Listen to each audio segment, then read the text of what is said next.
Сәлем достар, бүгін медовый пирожныйын дайындайтын боламыз. Менімен бірге болыңыздар. YouTube каналыма кіріп, толық рецептін алсаңыздар болады.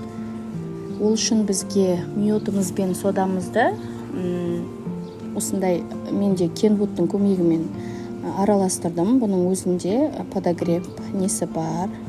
Сіздер газ плитаға немесе водяной баняға араластырып ертіп алсаңыздар болады.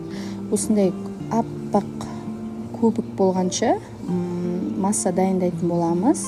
Массамыз дайын болдау деген кездері үстіне комнатный температурадағы сармайымызды салып, ергенше араластырамыз.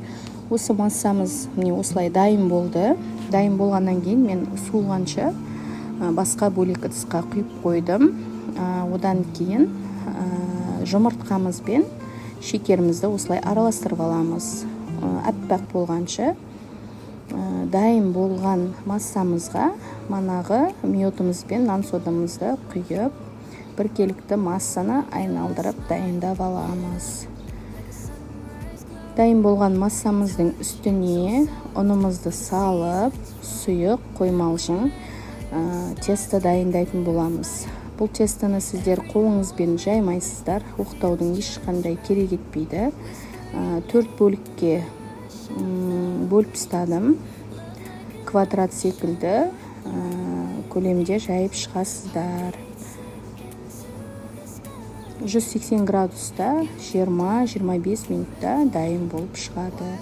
Дайын болғаннан кейін комнатный температурадағы сармайымыз 82,5% болу керек. Сармайымызды салып, үстіне сгушенкамызды салып, әдемі крем дайындап аламыз. Сгушенка сіздер әрине три желания мен райгачоктың сгушенкасын қолдансаңыздар өте керемет болады дәмі. Осылай креміміз дайын болды. Менде 4 корж шықты. 4-еуіне осы кремімді жеткізіп жақтым. Осындай әдемі квадратный пирожный дайын болады. Дайындап көріңіздер, өте оңай, әрі дәмді, дастарханның сәнін келтіретін керемет пирожныйлар. Менімен болғандарыңызға көп рахмет. Лайк басуды ұмытпаңыздар.